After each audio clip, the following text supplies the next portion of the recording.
Coucou tout le monde. Écoutez, je fais une vidéo pour vous souhaiter une bonne année. Premièrement à tout le monde. Puis aussi pour vous faire penser qu'il y a peut-être quelque chose que vous pouvez faire en ce début d'année pour améliorer votre sort.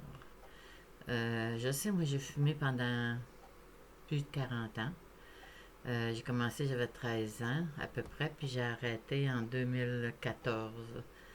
Fait qu'à 13 ans, bon, on était rendu, attendez un petit peu, 60, 70, j'étais rendu en 1970 quand j'ai commencé à fumer. Puis j'ai arrêté en 2014, donc ça faisait 44 ans que je fumais. Et après 44 ans, mes poumons étaient pas mal endommagés. Mon docteur m'avait dit, Lise, si tu continues, là, tu vas finir comme ta chum, là, ça va être dans le tombe, tu sais.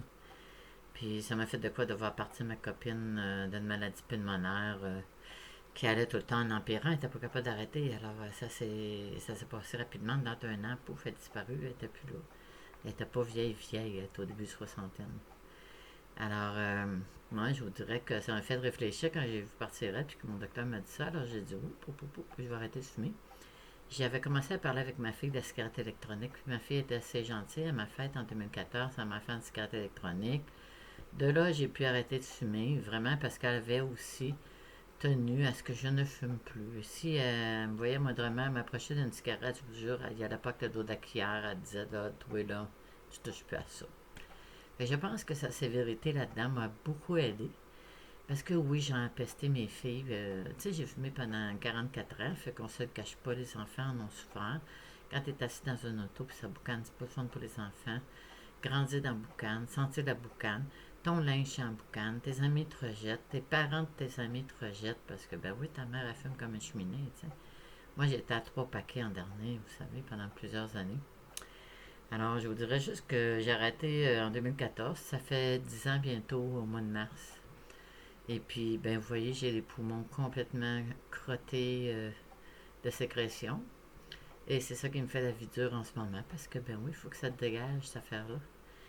Ben, avant, j'avais une pompe. Puis, ben, non, j'avais 2 pompes, 3 pompes même à un moment donné. Puis, c'était quand même pas si mal. Mais là, vraiment, ça passe plus du tout. Là. Les sécrétions sont là, puis sont bien présentes. J'ai vu un pneumologue récemment. Et il m'a dit, ben là, maintenant, il va falloir que tu sortes ces sécrétions-là de tes poumons. C'est ta seule façon que tu vas fonctionner. Donc, il faut que tu fasses beaucoup d'exercices maintenant pour essayer de sortir ça de là. Parce que là, tu ne fumes plus, tu peux en faire d'exercices. Tu sais, c'est pas. Je mourrais pas là, dans la rue là, étouffé. Là. C'est juste que, ben oui, c'est difficile de marcher en cas de des sécrétions. Tu sais, ce chest, l'air passe pas. Hein, c'est comme si tu étais dans une paille. Tu sais. C'est pas facile une vieillesse comme ça. Je trouve pas vraiment comique. Ça fait comme 2 ans vraiment que je le ressens plus fort, de plus en plus fort. Même si j'ai arrêté de fumer. J'ai arrêté de vapoter l'année passée. Puis le pneumologue m'a dit, écoute, si t'avais juste vapoté dans ta vie, t'aurais jamais eu le poumon magané de même. Jamais, jamais, jamais. C'est tout ce de chimique qu'il y a dans la cigarette qui nous abîme. Alors, c'est ça, je voulais juste vous dire. Moi, je suis rendu, bon, vous allez celle-là, vous allez voir, il y en a beaucoup qui l'ont, qui sont des fumeurs, c'est la Ventolin. Bon, ça, on sent, hein, c'est une pompe que bien des gens ont. Bon, là, maintenant, je suis rendu avec une autre sorte de pompe, imagine-toi donc. Je suis rendu avec une pompe, ben là, c'est aspirer des poudres. Déjà, auparavant que je le faisais, là, c'est une nouvelle. Ah, je sais pas ce que ça va donner, ça fait comme une semaine que je la fais.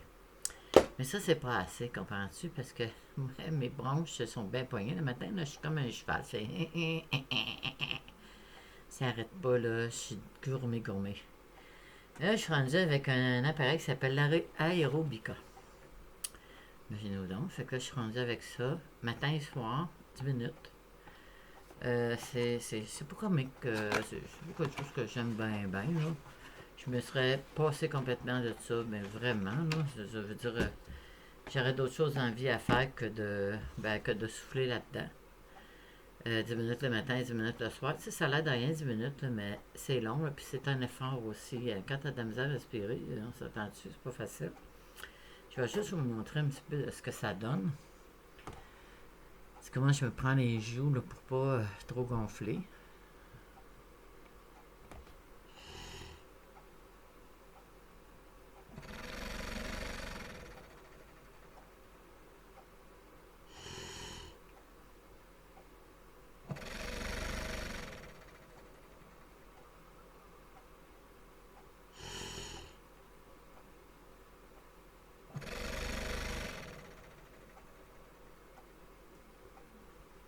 le ferai pas pendant 10 minutes.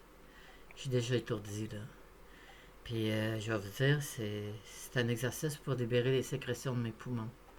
Je la trouve vraiment pas drôle. Fait que, je me dis, s'il y en a qui me regardent en ce moment, puis que, ouais, ils disent, c'est pas si grave que ça, cette petite pompe-là, tu sais. Ben, je vais vous dire, c'est vraiment pas le fun. Se lever le matin, puis faire ça 10 minutes de temps. Puis avant de se coucher le soir, ça refaire la même chose. Puis je pense que ça vaut pas. Notre vie vaut plus que ça. Cette affaire-là, on ne devrait pas avoir ça dans notre chambre à coucher. Ça ne devrait pas faire partie d'un quotidien, ça. Puis c'est pas tout, parce que quand ça a fini le soir, il faut vous la laver à tous les soirs. Ben oui, hein, c'est sûr. Fait que là, il faut tout vous la défaire en 4 pièces. Il faut la laisser tremper dans de l'eau de vaisselle. Et ben, quelques 10-15 minutes après, vous la prenez, vous devez la rincer, la faire sécher. Et une fois par semaine, vous devez la désinfecter, naturellement. Hein? C'est d'autres choses aussi. Fait que je vous dirais, moi, je la trouve pas comique. Puis, je suis encore là, je suis pas sûre que mes poumons vont revenir. T'sais. Moi, j'espère grandement. Mon pneumologue est confiant. Il me dit que je suis un miracle d'être encore vivante après avoir fumé pendant 44 ans puis d'avoir m'être rendu à 3 paquets.